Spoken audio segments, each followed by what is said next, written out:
Bien, bonjour à toutes et à tous, merci d'être avec nous pour ce deuxième live en direct, donc ici à Levernois au sein d'un superbe établissement, un établissement très haut de gamme je dirais, où le propriétaire, le patron Jean-Louis a le plaisir de nous accueillir aujourd'hui.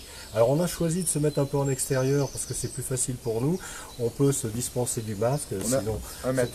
voilà, on a le mètre de distance, on n'a pas besoin du masque et on espère que vous captez en même temps le bruit des petits oiseaux, hein, ça qualifie, je dirais, en plus l'environnement comme étant très agréable et très champêtre. Voilà, alors l'objet de cette rencontre du jour, je tiens encore une fois à remercier Jean-Louis qui s'est rendu disponible, Avec plaisir. nous met à disposition son lieu effectivement pour pouvoir Avec plaisir. tourner cette séquence, afin de pouvoir parler de l'hôtellerie-restauration dans son ensemble et plus particulièrement du BTS qui a été ouvert il y a maintenant 2-3 ans au sein de l'école des métiers de Dijon Métropole, hein, en région, dans la limite de Dijon effectivement. Et ce BTS, il se prépare au travers de plusieurs options. Toutes les options sont ouvertes. Aujourd'hui, nous avons déjà un bon nombre de candidats. Je vais reprendre ma fiche, mais je crois qu'ils sont 23 candidats aujourd'hui préinscrits qui, pour les uns, recherchent encore des entreprises. Et peut-être que d'autres jeunes se posent la question, à savoir, mais est-ce que c'est un secteur qui aujourd'hui mérite d'être diplômé? Parce qu'on entend beaucoup de choses. On sait que c'est un métier en tension pour lequel on s'interroge beaucoup. Alors on reviendra peut-être un petit peu dessus par rapport à l'activité du moment. C'est vrai qu'on peut s'interroger. Et aujourd'hui, Jean-Louis, est-ce que dans ce métier, alors les joies du direct, voilà, c'est fait. Est-ce que dans ce métier, il est nécessaire d'être diplômé? Alors, il est évident aujourd'hui, en plus je peux parler du BTS, je peux en parler avec facilité, parce que moi je suis moi-même issu d'une formation, au travers à l'époque c'était un BTH, je crois que c'est un bac pro maintenant, ou l'équivalent, au bac technique me semble-t-il, et suivi d'un BTS, et c'est vrai que la particularité de faire cette formation-là permet de pouvoir acquérir, je dirais, les fondamentaux. C'est important de se dire, je vais arriver, je vais être sur le marché de l'emploi et j'aurai pu obtenir les fondamentaux qui vont me permettre de pouvoir m'exprimer et travailler dans cette profession. C'est un métier formidable, le chômage n'existe pas chez nous, il y a toujours du travail parce qu'il faut manger, boire, dormir tous les jours. Et donc ça c'est plutôt une bonne nouvelle en ce qui nous concerne. Mais le diplôme, c'est pas tout. Il faut qu'une fois qu'on a eu ce diplôme, il faut se dire qu'il faut après travailler depuis le départ et puis progresser directement. C'est vrai que parfois, certaines personnes qui sortent avec un BTS me disent, ça y est, je vais bientôt devenir directeur. Oui, pourquoi pas, j'ai eu la chance moi-même d'avoir été directeur à l'âge de 24 ans, mais c'est parfois aussi le concours de circonstances et les rencontres que l'on peut faire. Je vous dis toujours, l'agriculteur, lorsqu'il va labourer son champ, il va labourer bien profondément, il va planter, mais il ne peut pas récolter tout de suite. Il devra attendre un tout petit peu pour que justement la moisson puisse avoir lieu et puis récolter après. Donc oui, il est important de pouvoir être diplômé, oui, il est important de pouvoir s'investir dans cette profession. Ce qu'il faut qu'on fasse, bien entendu, c'est maintenant se dire, une fois que je rentre dans le monde, le marché de l'emploi, et quand je vais arriver, c'est de venir, voilà, il faut que je sois patient, il faut que j'apprenne, il faut que je sois prêt à me nourrir de toutes mes expériences pour que je puisse après faire une belle carrière dans le métier. Tout à fait. Alors, ça tombe très bien de surcroît parce que tout simplement, nous, les formations que nous les proposons en alternance. Donc, il y a un vécu en entreprise, hein, ça se construit au travers à peu près 50% du temps passé en entreprise, 50% du temps passé au centre de formation, donc là, en l'occurrence, à l'école de métier. Et donc, cette introduction dans le monde du travail par le biais de l'alternance, permet d'acquérir des compétences qui vont se construire, se développer, se renforcer et qui viendront à l'issue du diplôme préparer, je dirais, une phase d'évolution attendue dans le métier. Il est évident que ce modèle d'alternance est un modèle formidable. On parle beaucoup du modèle allemand. Il faut savoir que le modèle allemand est très basé sur cette formation, je dirais, en entreprise, sur cette formation en alternance.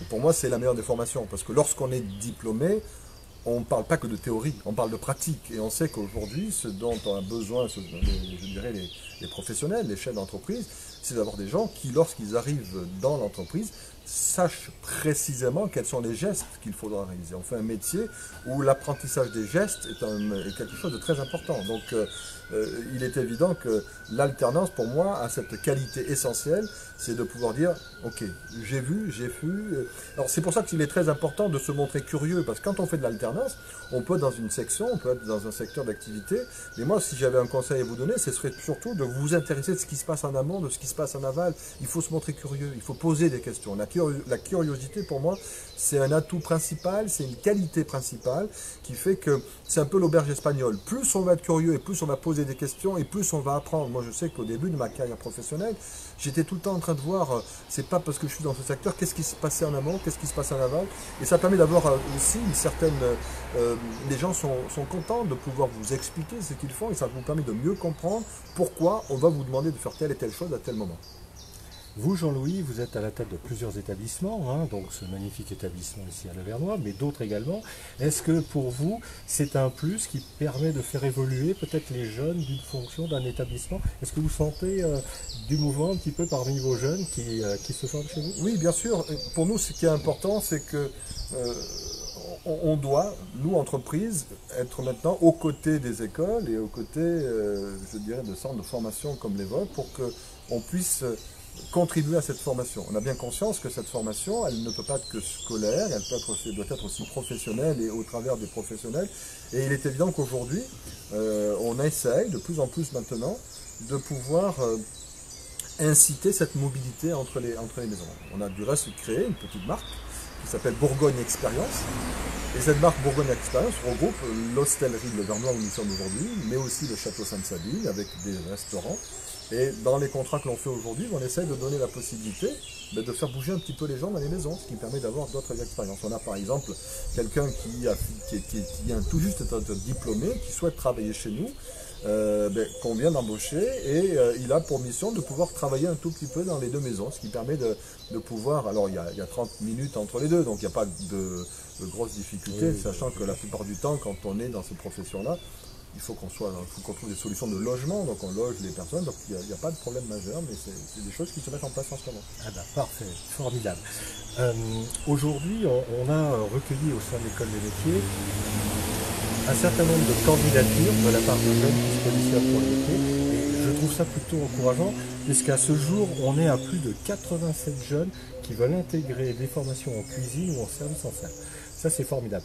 Est-ce que selon vous, ces jeunes ont une chance de trouver une entreprise d'accueil pour signer un contrat, même si on démarque au niveau CAP?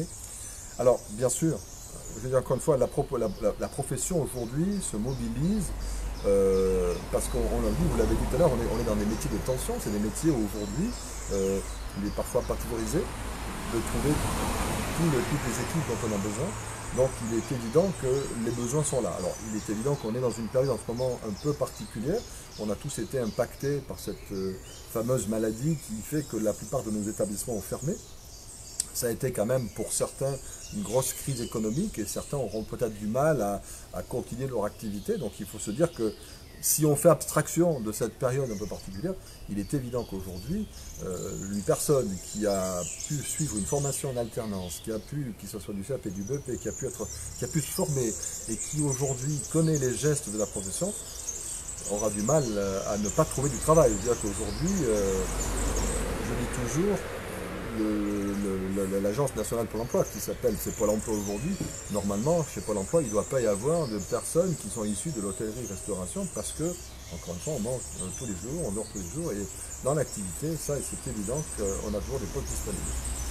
Alors j'en profite parce que vous n'êtes pas informé, hein, ce sont des projets qui sont en train de se construire, mais parallèlement à l'aide que propose l'État pour relancer l'apprentissage, l'école des métiers va mettre une formule en place toute particulière qui va permettre à des jeunes d'être intégrés dans l'école sans entreprise et de pouvoir être accompagnés pendant 6 mois avec une alternance renforcée de manière à préparer l'ensemble des savoirs-être attendus, se préparer aux prérequis attendus également.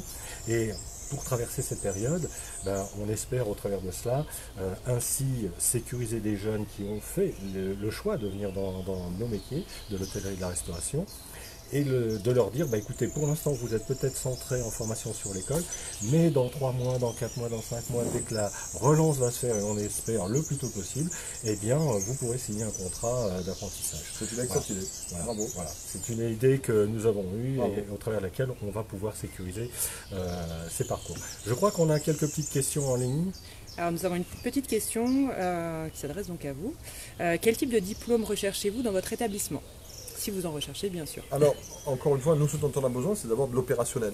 C'est vrai que parfois, on me dit, moi, je veux faire de l'événementiel. Alors, l'événementiel, chez nous, il n'y a pas non plus des postes qui sont ouverts de façon très importante. Mais dès lors qu'on parle de cuisine, dès lors qu'on parle de salle, dès lors qu'on parle de, je dirais, de postes de terrain, on cherche à peu près tout type de poste.